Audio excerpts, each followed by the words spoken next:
Hello, and welcome to the GoFly Master Lecture. We're going to get started in just a second after everyone's had a chance to get joined.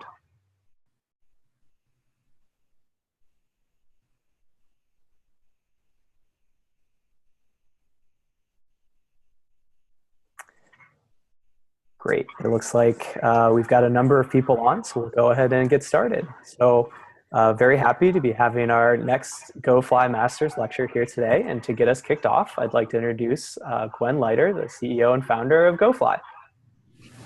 Hello, everyone, and we are so pleased to have you join us today for our master lecture with Dr. Paul Bevilaqua. Dr. Bevilaqua has spent much of his career developing vertical takeoff and landing aircraft. He joined Lockheed Martin as the chief aeronautical scientist and became the chief engineer of the Skunk Works, where he played a leading role in creating the Joint Strike Fighter. He has a tremendous amount of knowledge. He's a member of the National Academy of Engineering and a fellow of the American Institute of Aeronautics and Astronautics. He received a USAF Scientific Achievement Award, both the AIAA and the SAE Aircraft Design Awards, both the AIAA and the AHS VSTOL Awards, and the Lockheed Martin Aerostar and Nova Awards. And in addition to that, he is a fine gentleman and a very intelligent person. So we are so very excited to welcome Dr. Paul Bevilaqua. Thank you very much for joining us. As you all know, the GoFly Prize is sponsored by Boeing. Boeing is our grand sponsor. And we are joined by 20 different international aerospace and engineering and STEM organizations. And we thank all of our partners for their commitment to GoFly. So without further ado, Dr. Paul Bevilaqua.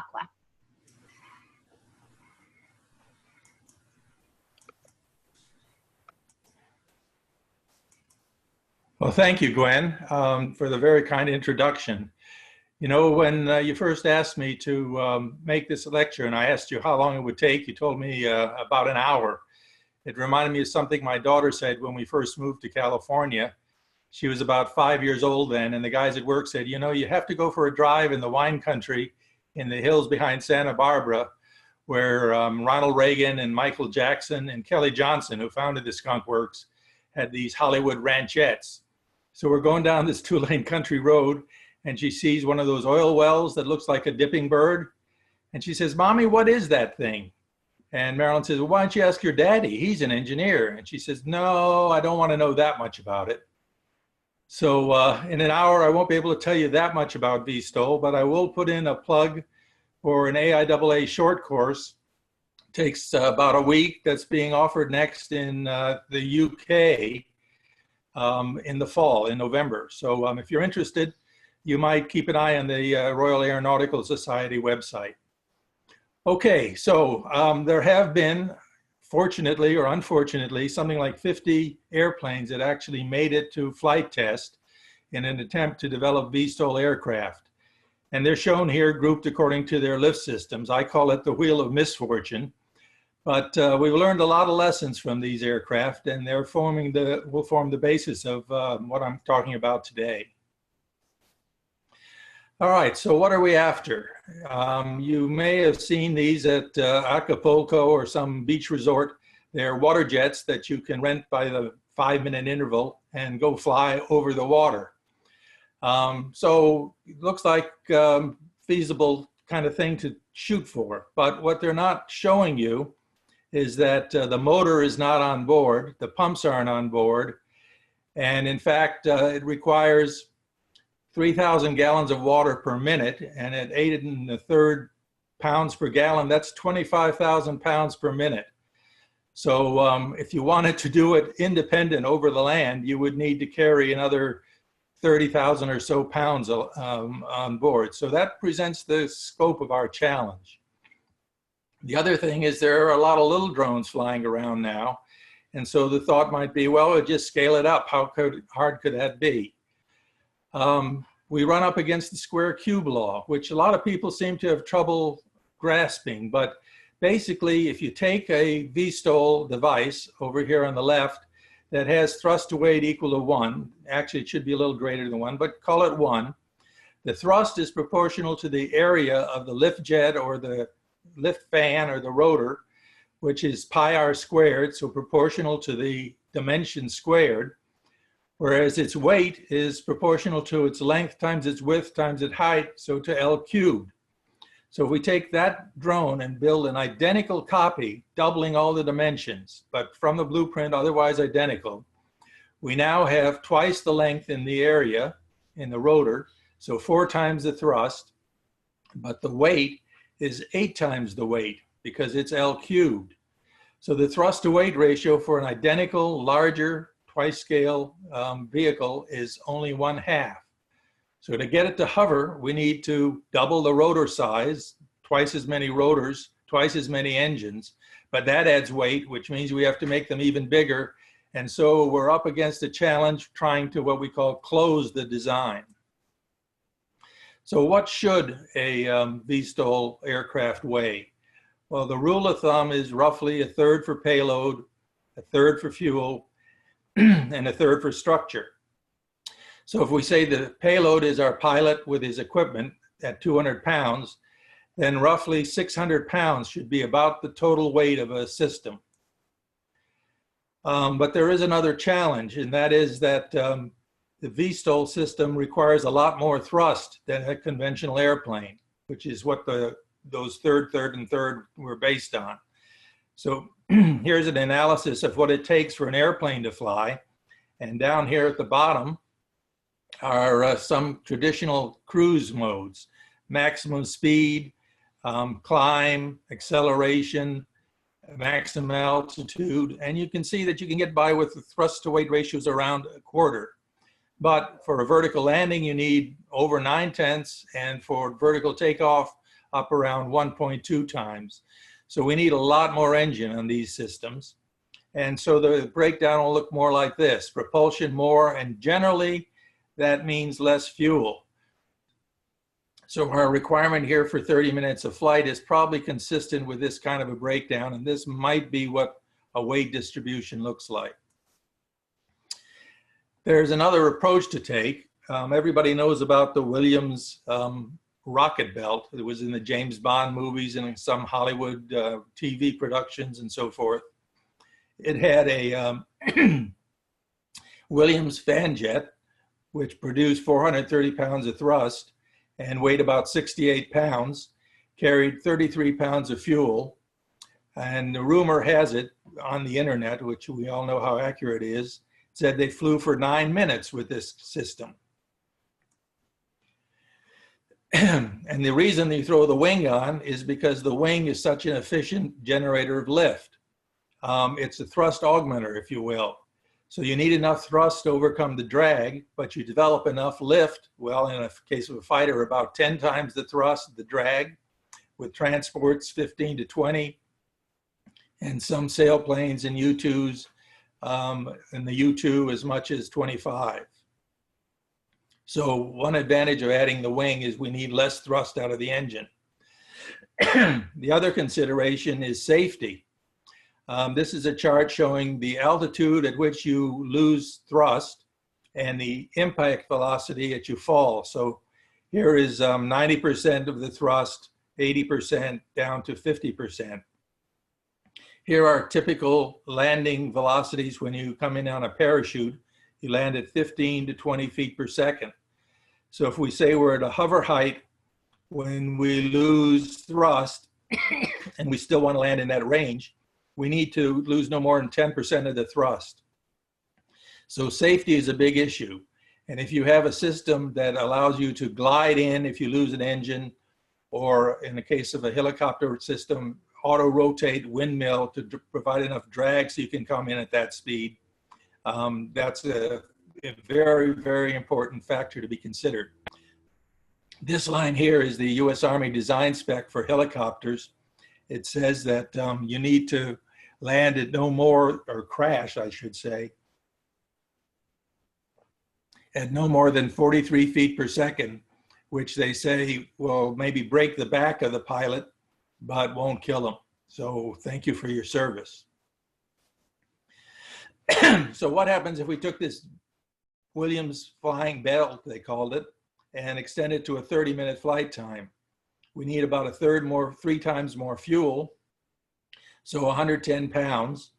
And now we've got a total here, I've just said the wing and belt and other stuff, fuel tanks, say 22 pounds to make the math come out, works out to about 400 pounds. And we had 430 pounds of thrust, so just barely enough thrust to take off. And if the tanks weigh a little more than that, we're in trouble. So you can kind of see the light at the end of the tunnel, but it's going to be a challenge getting there.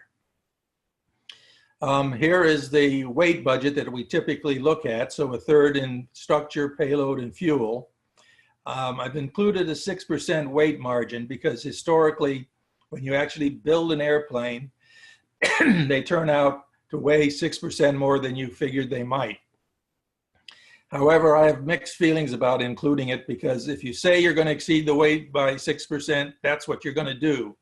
I think you ought to set a goal of no weight growth and shoot for that. You work harder, it makes it a little tougher, but I think that's more reasonable. But anyway, conventional procedure says allow 6% for weight growth.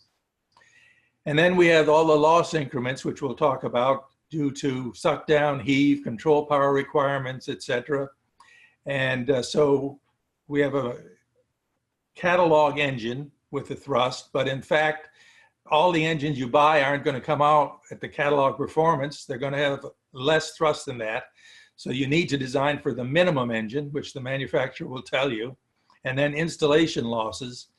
And then you need to then talk about a 20% margin during conceptual design to make sure your airplane will work at the end of the design period when you're building it. Since you need more thrust, as I showed you for VTOL than you do for cruise, the idea of multiple engines comes up. That's an approach, but they have a higher probability of loss. If you have twice as many engines, you're twice as likely to lose an engine. They're more expensive than the single engine developing the same thrust as the 2 engines. They're heavier than single engine developing the same thrust as 2 engines.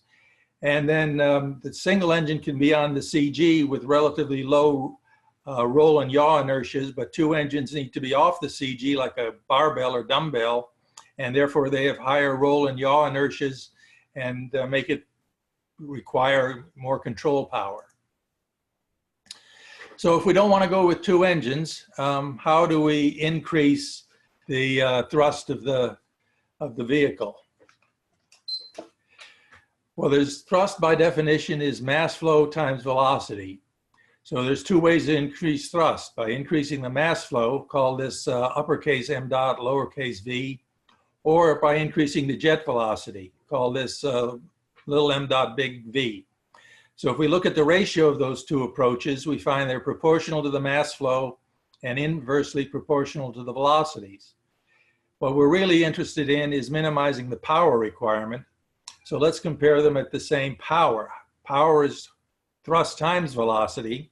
So multiplying by the corresponding velocities for the same horsepower, we have capital M V squared, little v squared, and little m capital V squared. We can solve for the velocity ratio, substitute back into this equation, and find out that for given horsepower, you get the most thrust by putting your energy, your power, into a large mass flow of air at low velocity, which is why helicopters are very good at hovering and rockets are very inefficient at hovering. So let's look at a couple of ways to increase the mass flow. The obvious concepts are open rotor helicopters and a ducted rotor. What you don't generally realize is that an open rotor actually comes out behind the rotor at higher than atmospheric pressure. So it accelerates and drops the pressure back to atmospheric pressure in some distance, maybe not as quickly and as rapidly as much as shown here. But you can get essentially the same thrust out of an open rotor and a ducted rotor at the end of the expansion. But the ducted rotor will be slightly smaller in diameter. But it'll weigh a little bit more, perhaps. I mean, the rotor's bigger, the rotors are smaller here, but the duct adds weight. you'll have to do trades to decide what the right solution for you is. A big factor in favor of the ducted fan is it's shielded, so nobody's going to walk in, get their ankles or their neck cut off by the open rotor. Since there was a question during Dan's presentation about ejectors, I'd like to talk about them a little bit. A thrust augmenting ejector is a pretty simple device. You just put a duct over the exhaust jet, and you have a certain thrust coming out of the engine, and you have more thrust than that coming out of the ejector. The thrust augmentation ratio is defined as the ratio of the jet exit thrust at the back of the ejector over the engine jet inlet thrust, and it'll be greater than 1. For those attractive reasons, it's simple and it produces more thrust. There have been at least 4 airplanes built to take advantage of the concept. None of them went into production for various reasons. The Hummingbird hovered, you can see a picture of it here in hover, but it used the same engines for cruise thrust and to power the ejectors.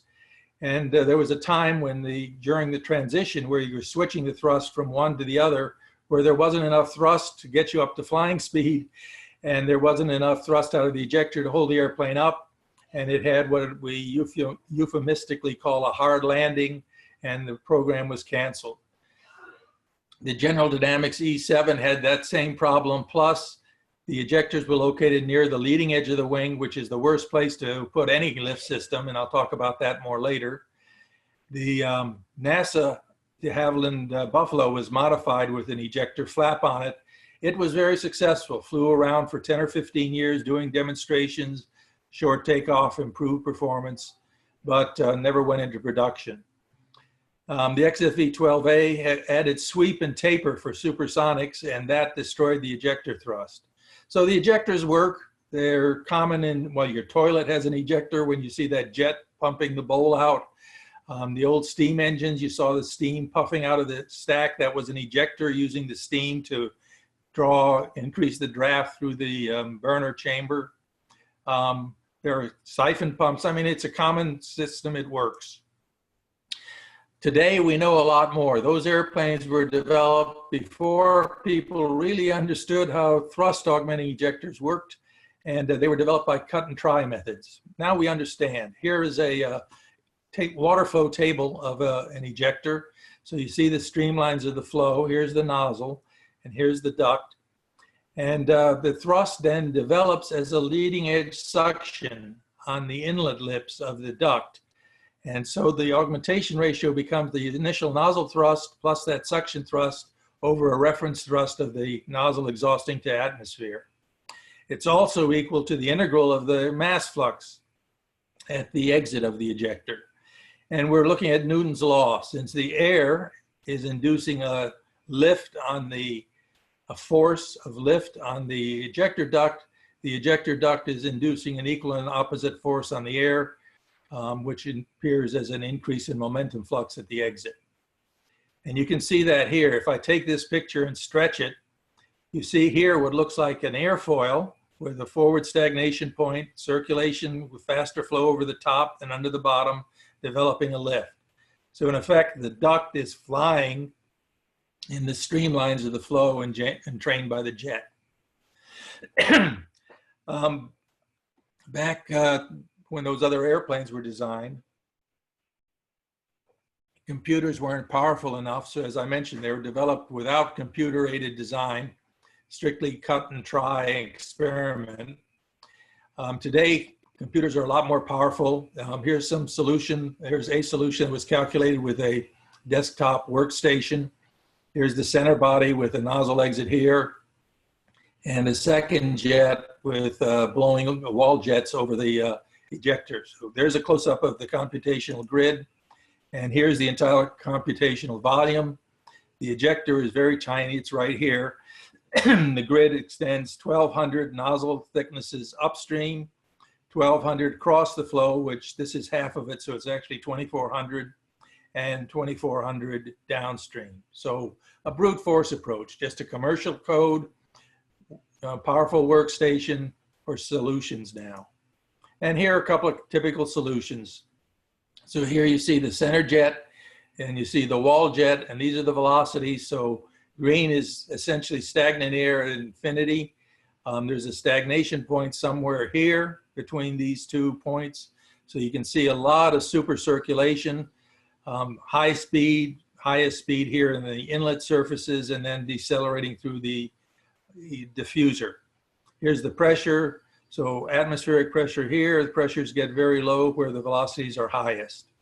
Interestingly, the pressure doesn't return to ambient until almost the ejector diameter behind the ejector itself. So first thing to look at is where do you want the air to be? Here is 100% in the center body. Here's 50-50 flow split. Here's 67% in the wall jet, and 100% in the wall jet would have been below here somewhere because of the friction. So it looks like the best distribution is somewhere around 50-50. And here's a performance map that you can use for design. So here's the length chord of the ejector versus the thickness of the nozzle of 20, 45, and 70. So as you make the ejector longer, you get more thrust augmentation, and the optimum inlet area increases from somewhere around 10 to up around 25. These lines are lines of constant length to chord. So as you make the inlet area bigger, you also make the ejector longer, duct longer, to get the same geometry. And those are those lines there. So one approach, if you do exceed your weight estimate by 6%, and you need to make up the thrust, you could slap a simple ejector without wall jets even behind the engine and pick up enough thrust. You want to be sure that the jet spreads to the walls before the exit to get the maximum augmentation. Since you don't have wall jets, you probably don't want a large diffuser angle. And in fact, there's some data that shows maybe you want to converge it slightly. What will the performance look like? Well, here's some curves. The dotted lines are 100% in the center body. The solid lines are 50-50. And you can see that here at a chord to width ratio of about 2, you get 25%, 20%, something 15% augmentation. You can restore your 6% lost thrust at the end if it turns out you're overweight. Okay, let's move outside the propulsion system and start looking at some of the environmental and transition and cruise flight effects. Let's start with ground effects. The interesting thing is that it doesn't matter what propulsion system you use. Basically, by the time you get out by 50 feet or so from the vehicle, it doesn't matter what the lift system was. So if we have a ducted fan compared to a rotor, the ducted fan will be smaller, have a higher velocity jet. The rotor will be larger, have a lower velocity jet, but they hit the ground, mash up, and then all that's ultimately important is the thrust of the jets. And so far enough away, they all look the same. One advantage of multiple aircraft is that you can minimize the suck down and the outwash of the lift system. So if you have a single lift jet, all the flow goes outwards. Whereas if you have a multiple jets, some of the flow comes inboard, so not all of it goes outboard, and you actually reduce the downwash. This is what happens. So you got two jets, they're impinged, they create radial wall jets that run together and create this fountain jet in the middle that rises up and impinges on the vehicle, gives it a cushion effect or an extra lift as you get near to the ground. Let's look at what that means for a generic configuration. Here's just a triangular platform with 3 lift jets or lift fans at each of the corners. If you have 2 lift posts, the fountain is going to be transverse in this direction. If you have them side by side, then the fountain will be longitudinal. If you have 3 posts, you'll get some contribution span-wise, some longitudinally. And if you have 4 posts, you get lift fountain effects over the whole planform from both directions, the maximum lift.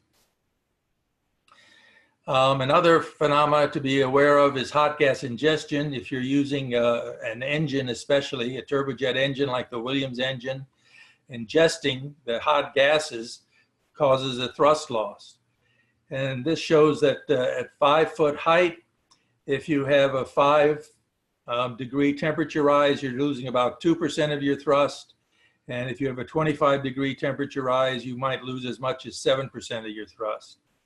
That doesn't seem like a lot, but if you're losing 5 or 6% from suck down, 5 or 6% from hot gas ingestion, 5 or 6% from other effects, that adds up. And so you need to be concerned about these relatively small contributions to lift loss. Suck down was mentioned, creating about a 5% lift loss in free air. But when you're trying to take off or land, the jets impinge, they mix, they become a lot more turbulent, and they're closer to the airplane. So the suck down increases a lot. You can get as much as a 30% lift loss. So that generic triplane or triangular aircraft would have a significant lift loss, which you need to compensate by the fountain. But with these aircraft, these go-fly aircraft, this isn't going to be a huge problem. This was a JSF model hanging from a test rig at NASA with about 20,000 pounds of thrust. And here's a guy with a smoke wand showing that, yeah, there is a downwash and entrainment, suck down over the airplane. But the jets actually stayed pretty close to the ground. And I've walked out there. It feels like you're in a river. So you feel flow around your ankles and your shoes, but your upper body, there really isn't anything there. And this was 20,000 pounds of thrust. With 500, 600, 700, I don't know how many pounds of thrust your go-fly will have, it's probably not going to be an issue. All right, let's talk about now getting out of hover and going through transition. Hover might seem like a problem, but actually the greatest challenge to these aircraft is transition from hover to forward flight. So let's say you're hovering here at 0 speed and your thrust equals your weight, and now you want to move forward.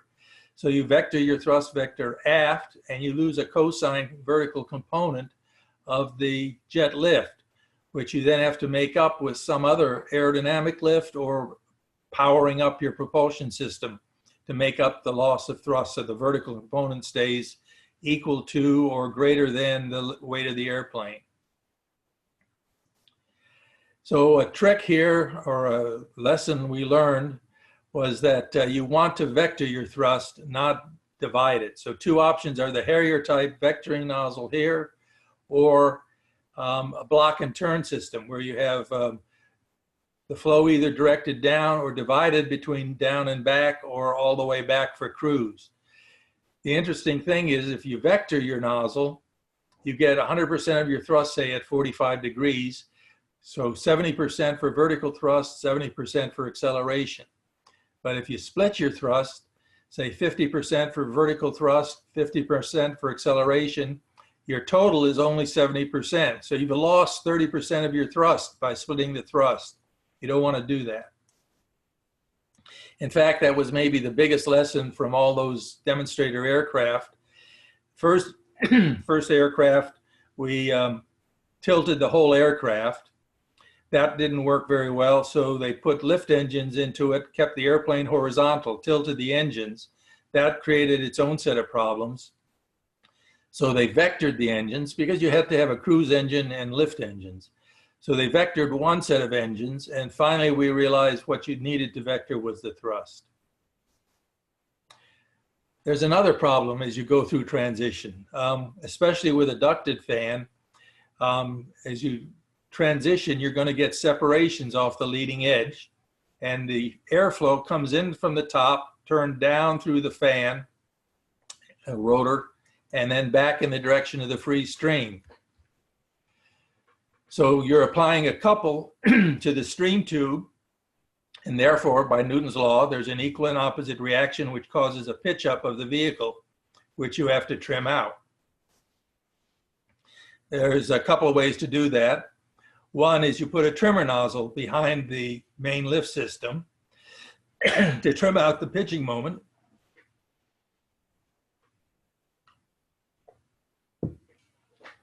So now to balance and hover, you have to move the fan forward of the CG.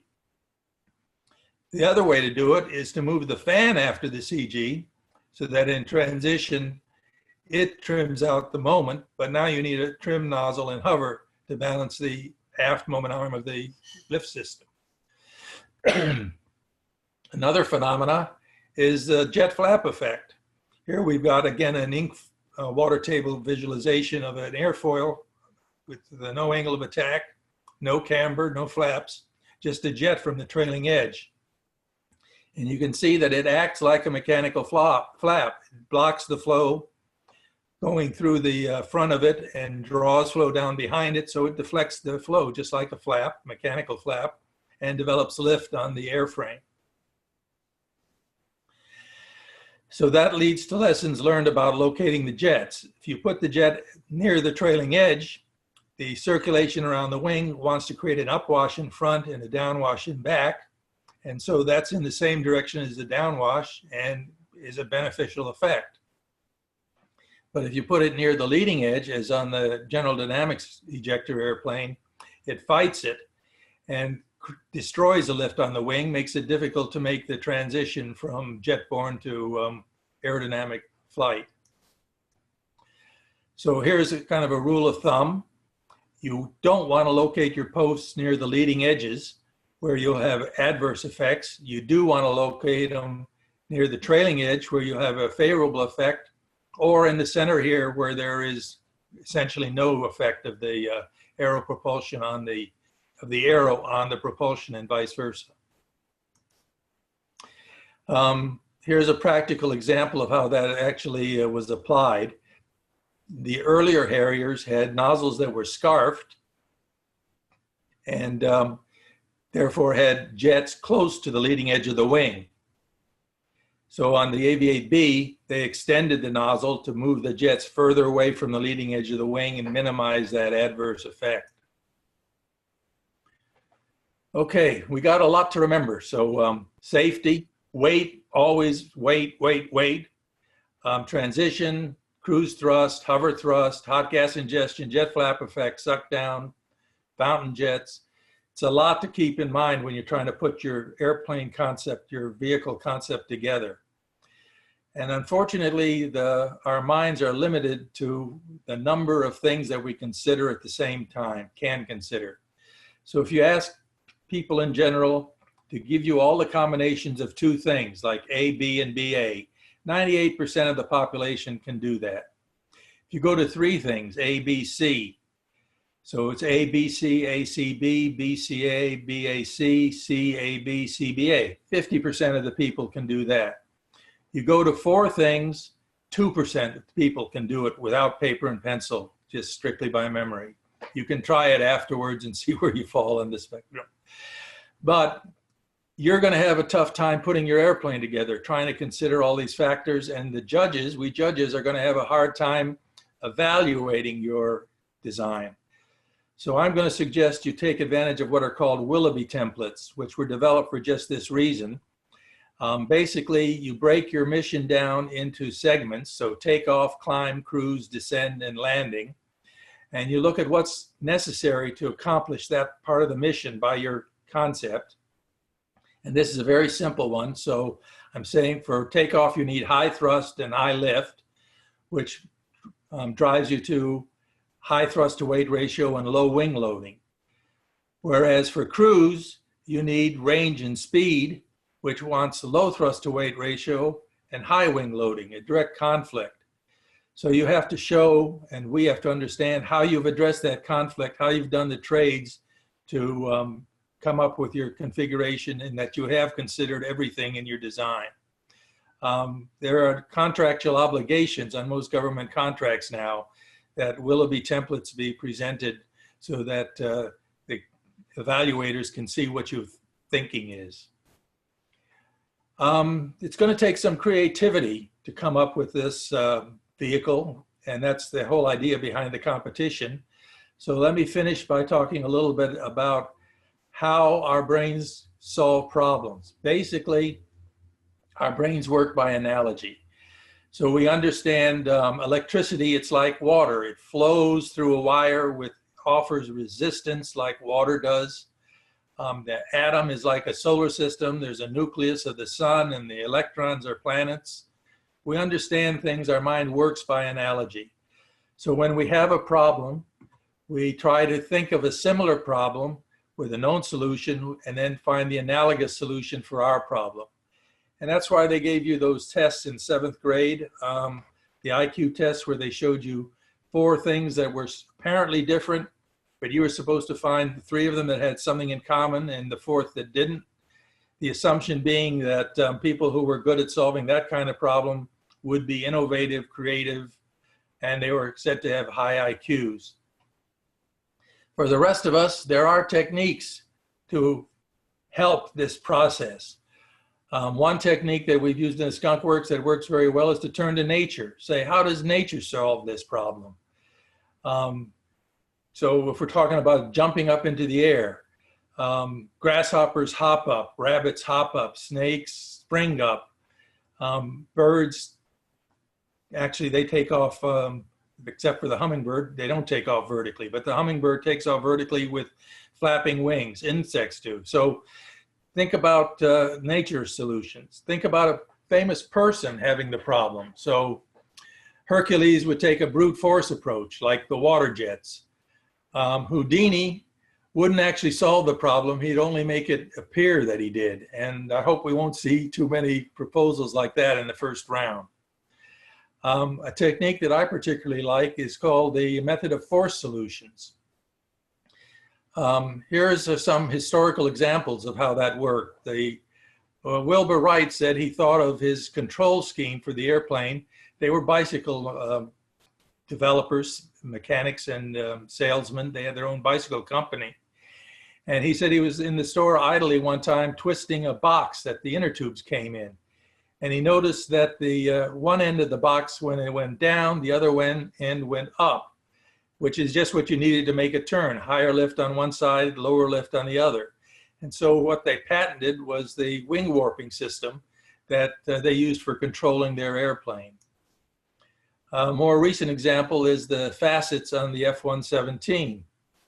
When we first sent helicopters to Vietnam, they all had bubble canopies. And with the bubble canopy, wherever the observer was standing and wherever the sun was, you could see a reflection in the bubble. So the helicopters used to fly up river valleys because they would stay below the radar. But then the VC observers could get on a hilltop and they would see the reflected sun in the bubble canopy, be able to track the helicopter, see where it was going. So when the first helicopters were designed for Vietnam, they didn't have bubble canopies. They had flat panels. So if the observer happened to be in the right spot at the right instant, he might see a glint, and then he would be no longer in the right location and he wouldn't see it anymore. So the phenomena is sort of like the disco balls, you know, at your high school prom where they had one searchlight on a mirrored ball and there were spots all over the room because every spot on the curved surface has one where it reflects to every spot on the environment. Well, Dennis Overholzer was an avionics engineer at the Skunk Works, and he was familiar with the electromagnetic spectrum. Here's visible light, and just beyond that is infrared, and just beyond that is the starter radar, the microwave, and then going out to the longer wave radars.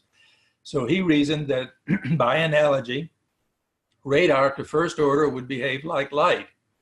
And so he put facets, like on the helicopters, on the airplane, which meant there were a few directions where you might see a glint if you happen to be in the right location at the right moment. But most of the time it would be invisible because there was nothing reflected in that direction. So the method of forced associations to make those connections, see the analogy, is to first carefully state the basic problem. And here's an example for the Joint Strike Fighter program. The Marines wanted a Harrier that could go supersonic or an F-18 that could land vertical.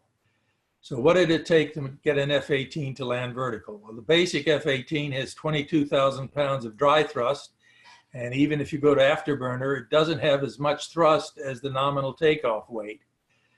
So what it requires is more thrust balanced around the CG. So the problem is there's not enough thrust and it's too far aft. You want to state that problem clearly. So for example, if you said, I want to put a hole in the metal wall, how would you do that? Well, you say, I could drill it with a carbide drill. I could use a laser, burn the hole. I could use a shape charge and blast the hole. But the question is, why are you wanting to put a hole in a metal wall? Oh, I want to hang a picture in the admiral's cabin. Well, if that's what you want to do, you could glue it up there, you could tape it up there, you could Velcro it up there. So the way you state the problem kind of drives you to the solution. So you want a clear statement of the problem, and then you look at the steps required to obtain a solution. In this case, you needed to extract power from the engine, transfer the power of the front of the airplane, and turn it into thrust. Then what you do is brainstorm each of those steps. So here are a bunch of means to extract power from the high temperature, high pressure gases at the back. Turbines, scoops. You can use it to run an alternator or generator seated with ions, pass it through a superconducting magnet, generate magnetohydrodynamic or electrofluid dynamic forces, beam it, chemistry, etc. And how do you transfer power from one point to another? Heat pipes, mechanical drives, beam it there, hydraulic pressure, friction, etc. And then how can you produce thrust? Afterburning, ejectors, fans, pulse jets, rockets, reverse the EFD and MHD processes, reverse the chemical process. And you get a monkey and you throw darts and you pick one from column A, one from column B, one from column C, and see if you can invent a system. Here's a system that might have worked. You use the high pressure gases to pump a gas dynamic laser. You beam the energy forward, cause an explosion in the air to create a pulse jet, and you get a pulse jet rocket. So the scheme might not necessarily give you an idea, but the idea might give you an idea. And in fact, the final system that we came up with was extract power using turbines, the way we do it now, the best way. Transfer the power with a shaft. It's light, it's small, doesn't add anything to the cross section of the engine, and turn it into thrust by putting the power into a large mass flow of air at a relatively low velocity with a fan. So here's the basic system. I've got a fan being driven off of the engine and vectoring front and rear. So that's 2 posts. You need roll and yaw control as well. So if you take the cruise air off the engine, you get roll posts, which can also be vectored fore and aft, or these from side to side to get you yaw. And that became the propulsion system for the Joint Strike Fighter. So I'm finished in time to be able to answer some questions, if there are any. Great, thank you very much. A couple questions in so far. You showed quite a bit of simulations, one about the jet impingement, but could you just make a couple of comments about software in general and what some of the simulations were done in? Yeah, they were done in commercially available computer programs. You can buy them from various companies, and they're state of the art now. You just put in your conditions and run the code. And they can run on powerful workstations, desktop workstations. Great, thanks.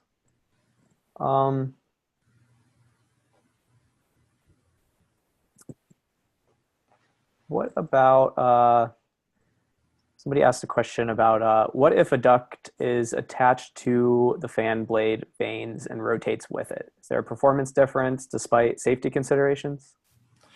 I think they would perform similar to winglets. I mean, they would be end plating the wings or the rotor blades and function okay. It's one way to do it. Now you're adding a lot of inertia, you know, to the end of the blade. The blades are going to get heavier, but that's a way to do it. Great. And then another question about a little bit of the differences between one rotor versus four rotors that equal the same size, and pros and cons there. Well, I suspect four rotors are going to be heavier, just like four engines are heavier. You need more components, and it just adds weight, especially structural weight. The heaviest part of a structure is the holes for the lift engines or lift fans, because you have to bridge across around it rather than across it. So they tend to add weight. Generally, a single rotor is better. Great. And then one of the considerations for the GoFly prize is noise. Could you talk a little bit about noise simulation with a couple, and how that relates to some of the propulsion systems that you spoke about? Noise simulation. I'm not familiar with that. We did a lot of noise measurement. You put an array of microphones and just measure the noises. But I suspect the most noise would probably come from the engine rather than from the jets. And those, I mean, should be available even from the manufacturer, perhaps. Great. Just looking through some of the other questions.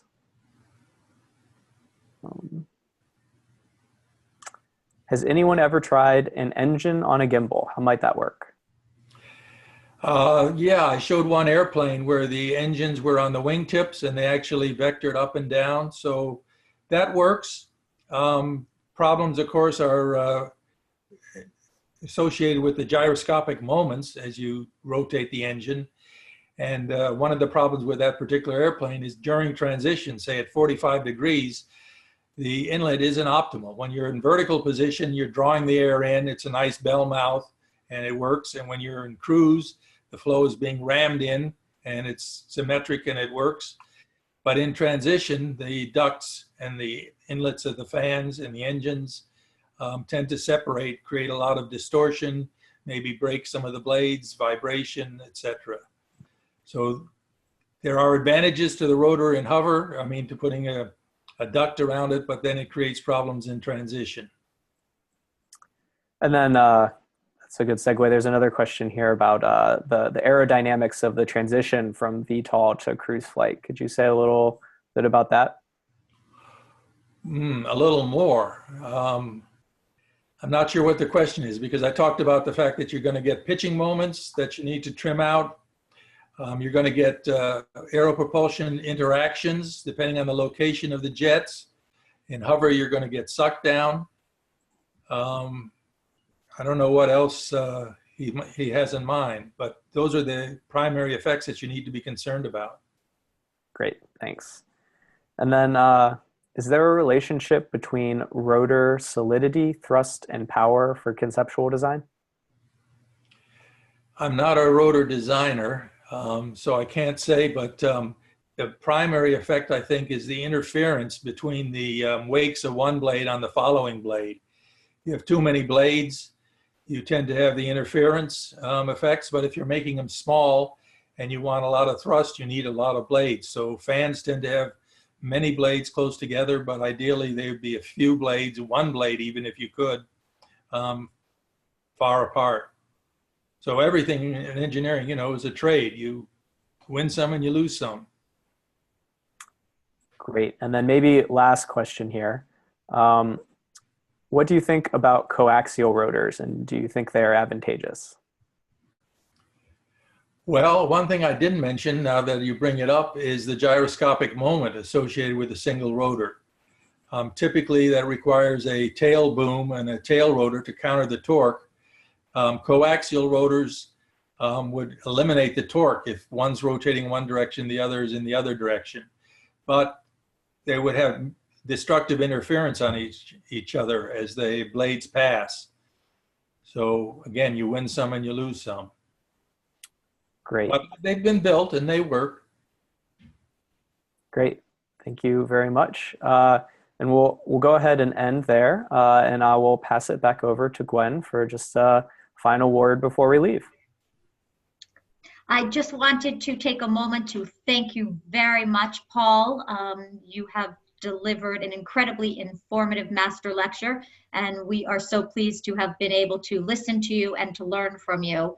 So thank you. And thank you to all of our listeners today for your wonderful questions.